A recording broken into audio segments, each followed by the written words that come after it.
Kad sam bio još dječak, jedna baka, vidjeći da sam plahovite naravi, rekla mi je: sine, prije nego što bilo kakvu odluku doneseš, okreni se na sve 4 strane svijeta.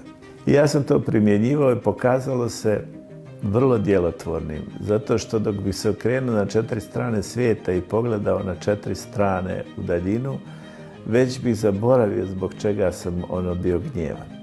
Moj savjet nakon mnogo godina života i svega što sam preživio je sljedeći. Najprije se uzdržite od izgovaranja bilo koje riječi, jer riječ je oštrija od svakog noža.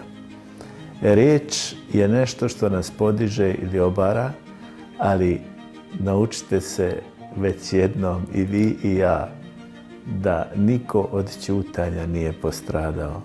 Samo se strada zbog riječi i samo nas riječi ranjavaju.